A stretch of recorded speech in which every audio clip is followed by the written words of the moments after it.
The heavy glass doors swung open.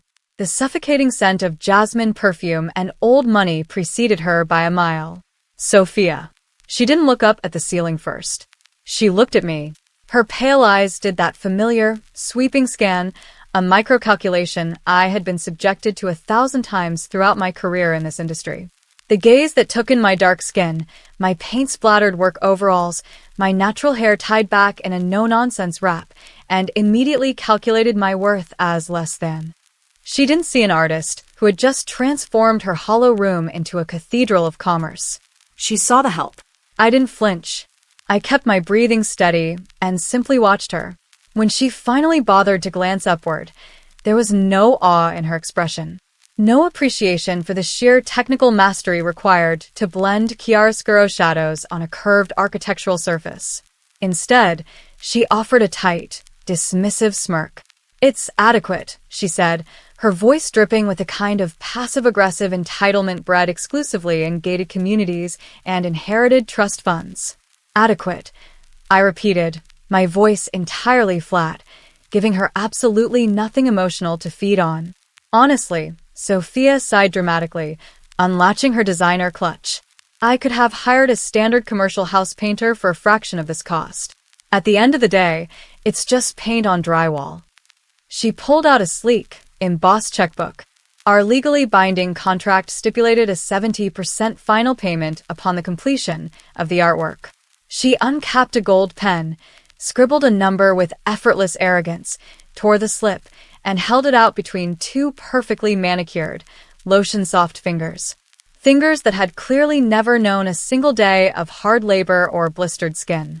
I stepped forward and glanced at the amount. It was exactly 10% of what she owed me. My neck still burned with the familiar, grinding ache that comes from spending 3 weeks staring straight up at a vaulted ceiling. 700 hours of meticulous, back-breaking labor. That's exactly what it took to paint the Renaissance-style fresco for the grand entryway of Sophia's new luxury boutique in the heart of the city's wealthiest district. I had poured my absolute soul into it. Ethereal angels interwoven with heavy, golden clouds stretched across the plaster, giving the otherwise sterile, hyper-modern commercial space an undeniable, pulsing soul. I stood quietly on the canvas drop cloth, wiping a stubborn smudge of cerulean blue from my knuckles, feeling the quiet, grounded pride of a master craftsman who knows her worth. "There's a discrepancy," I stated, keeping my tone as level and rigid as a carpenter's rule. "The remaining balance is exactly $70,000. Consider the rest an investment in your brand," she purred, stepping closer, invading my space with that jasmine scent. "Having your little paintings in my boutique, associated with my prestigious name, the exposure alone will open doors for someone of your background. Honestly, you should be thanking me for the opportunity." I reached out and took the check from her soft fingers. I folded it once, slowly and deliberately, and slid it into the breast pocket of my overalls. I didn't utter a single syllable. I was absolutely certain she hadn't bothered to read the fine print of the contract I had drafted myself. Specifically, Clause 7. And tonight, I was going to teach her that clause, word for word, in a way she would never, ever forget. I drove back to my studio in the industrial district in complete silence. The moment I stepped into my workspace, the heavy scent of linseed oil and raw canvas grounded me. I walked straight to the fireproof steel filing cabinet in the corner of my office. I didn't need to consult a lawyer. I already knew exactly what the paperwork said. I pulled out the original, hard copy folder labeled Sophia Laurent Boutique Commission. Inside was the master contract. I flipped to page 4, running my finger down the heavy stock paper to Clause 7. Clause 7. In the event of incomplete, defaulted, or contested payment upon the project's physical completion, the artist retains full and absolute ownership rights of the created intellectual property. The artist reserves the unilateral right to physically reclaim, obscure, or revert the space to its original state to recover said property, without liability, for secondary aesthetic alterations. I had drafted that specific clause years ago after a real estate developer tried to pull a similar stunt.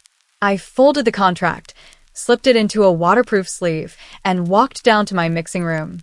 If you spend your entire adult life studying exactly how light interacts with pigments to create transcendent beauty, you simultaneously learn exactly how to destroy it. I just needed chemistry. Every single measurement had to be flawless.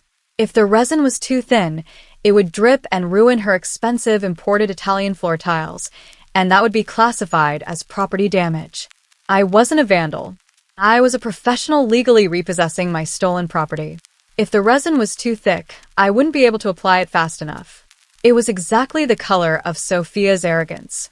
My masterpiece no longer belonged to her. It belonged to this crushing darkness. I knew she had already given strict instructions to the plaza's overnight private security firm to deny me entry. Her unearned confidence was about to collide with my meticulous planning at that front door, and only one of us was armed with the law. The heavy steel doors of the Grand Plaza felt like a fortress gate, but fortresses are only as strong as the people guarding them. It was 11:45 p.m. The grand opening of Sophia's boutique was exactly 10 hours away. As I approached the service entrance, a burly security supervisor stepped out from his booth, crossing his arms. His uniform bore the logo of Vanguard Protection, a third-party firm contracted by the plaza's building management, not Sophia herself. That minor bureaucratic distinction was the cornerstone of my entire strategy. "Stop right there," the guard said, his voice flat and authoritative. "Ms. Laurent left strict orders. The painter is permanently banned from the premises. Turn around." "I completely understand you're just following Ms. Laurent's instructions," I said, my tone polite but entirely devoid of warmth. "However, she doesn't own this building. She holds a commercial lease." I handed him a thick, stapled legal document. It wasn't a digital file or an email printout. It was a physical, notarized copy of the state's commercial artisan lien laws, bound directly to my original contract. "What is this?" he grumbled, barely glancing at the thick parchment. "That is a formal notice of property reclamation," I explained, keeping my hands visible and my posture relaxed. "Under Clause 7 of my contract, which Ms. Laurent signed, the artwork remains my physical property until paid in full. Because she defaulted, I am legally required to reclaim it." He scoffed, trying to hand the papers back. "Not my problem, lady. My problem is keeping you out." "It becomes your problem," I replied smoothly, not taking the papers, "the moment you obstruct a lawful reclamation. If you deny me entry, Vanguard Protection assumes secondary liability for the theft of $70,000 worth of intellectual property. I will file the suit against your firm at 8 a.m. The guard's smug expression immediately faltered. He looked down at the heavy red notary seal on the paper. At that exact moment, the landline on the security desk rang. He answered it, his eyes still locked nervously on me. "Yes, Ms. Laurent," he said into the receiver. "Yes, she's actually right here at the service door." Sophia's voice crackled through the old speaker plate, loud enough for me to hear every word. I knew that desperate woman would come crawling back. She laughed, a sharp, grating sound dripping with entitlement. "Tell her if she steps 1 foot inside, I'm having her arrested for trespassing. Keep her out in the cold where she belongs." The system didn't care about Sophia's arrogance. The system cared about liability. He swallowed hard, unclipped his heavy ring of brass master keys, and unlocked the service door. "You have until 5 a.m., he muttered, stepping aside. I stepped into the silent, pristine boutique. The smell of fresh plaster and expensive leather filled the air. I immediately set up my heavy scaffolding, moving with practiced, rhythmic efficiency. I cracked open the first 5-gallon bucket of the light-absorbing polymer. It looked like liquid midnight. For 4 straight hours, my arms burned and my shoulders ached, but the steady rhythm of the work kept me entirely focused. I covered every single inch of the ceiling, turning her grand, vaulted centerpiece into a heavy, oppressive black hole. Because the polymer actively trapped light, the room physically felt smaller, colder, and utterly devoid of life. By 4:30 a.m., I was packing up my scaffolding. I wiped a stray bead of sweat from my forehead and looked up at the absolute darkness hovering over the boutique. But the resin wasn't just black. I had engineered it with a very specific, aggressive chemical property, one that went far beyond mere aesthetics. As I walked out of the service doors and faded into the early morning fog, I knew Sophia was currently waking up in her silk sheets, dreaming of her triumphant grand opening. She had absolutely no idea that when she turned the key in her front door, the ceiling wouldn't be her only nightmare. The real trap hadn't even been sprung yet. The morning of the grand opening was deceptively bright. I sat at a small corner table in a bakery directly across the street from the Grand Plaza, sipping a black coffee. At exactly 9 a.m., a sleek Blacktown car pulled up to the curb. Sophia stepped out. She was wearing a tailored, ivory designer suit, the kind that costs more than my entire studio rent for a year. I watched her through the bakery window. I didn't feel a single ounce of anger or resentment. I analyzed her posture and body language the way I would analyze a chaotic, unbalanced composition on a canvas. She was leaning into the photographer's lens, flashing a brilliant, predatory smile. I could easily read the situation. She had absolutely no idea that true power doesn't need to scream. While she was busy posing for the flashing cameras, I was calmly reviewing my physical documents one last time. By 9:50 a.m., the sidewalk was swarming with the city's elite. Wealthy commercial investors, minor local celebrities, and curious socialites holding glasses of complimentary champagne. Sophia was completely in her element, floating through the eager crowd, shaking hands, building her glittering empire on the cracked foundation of my stolen labor. I stood up, left a cash tip on the table, and calmly crossed the street. I slipped perfectly into the back of the growing crowd. I didn't wear my paint-splattered overalls today. I wore a sharp, tailored charcoal blazer and carried myself with the absolute certainty of a woman who already owns the room. If you've ever watched an arrogant person build their entire kingdom on a foundation of lies, knowing you hold the single legal match that will burn it down to the studs, you know exactly the kind of quiet peace I felt in that moment. If you believe in that exact kind of cold, calculated justice, take a second to subscribe and like this video, because you will not want to miss what happens next. Sophia confidently raised a pair of golden scissors to the velvet ribbon draped across the entrance. The cameras flashed in a blinding wave. The crowd cheered. She grasped the heavy brass handles of the double doors and pulled them wide open, turning back to smile at the press, gesturing grandly for everyone to step into her magnificent new world. She hadn't looked up yet, but as the crowd surged forward, taking their first collective step into the boutique, the cheerful, buzzing chatter instantly died. The excited chatter of the socialites, investors, and local press instantly died as they crossed the threshold. The ambient sound didn't echo. It simply hit the vaulted ceiling and vanished, creating a heavy, uncomfortable pressure in everyone's ears. The brilliant, multi-million-dollar display lighting Sophia had installed was completely swallowed by the darkness above, casting harsh, unflattering shadows over the meticulously arranged diamond cases and designer silk gowns.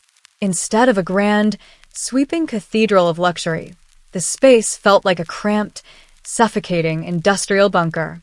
I stood silently near the entrance, my hands clasped loosely behind my back, watching the precise moment Sophia's carefully constructed reality shattered. She looked up. The color drained from her perfectly contoured face so fast she looked physically ill. The majestic, golden Renaissance sky she had planned to use as her ultimate status symbol was gone, replaced by a crushing, endless void. Her eyes darted frantically around the room, taking in the confused, visibly uncomfortable expressions of her wealthy peers. People were already tugging at their collars, whispering to each other, and subconsciously backing toward the exit. Then, her gaze locked onto me. For a split second, I saw the raw, unfiltered panic of a woman who realized she had severely underestimated her opponent. But true to her nature, her panic instantly mutated into entitlement. "Arrest her!" Sophia shrieked, her voice cracking, breaking the heavy silence. She pointed a trembling finger directly at my chest. "Vandalism. She destroyed my property. Someone call the police right now." A pair of uniformed city patrol officers, who had been hired to manage the red carpet crowd outside, quickly pushed their way through the murmuring guests. They approached me with their hands resting defensively on their utility belts. I didn't step back. I didn't raise my hands in panic. I simply reached into my leather folio with slow, deliberate movements that telegraphed absolute compliance and control. "Ma'am, step away from the crowd," the taller officer commanded, his tone sharp. "I am entirely cooperative, officer," I replied, keeping my voice pitched low and steady, contrasting perfectly with Sophia's hysterical screeching. "But there has been no vandalism here. I am the original architect of the ceiling's artwork. I am simply executing a legal lien on unpaid intellectual property." I handed the officer the thick stack of papers.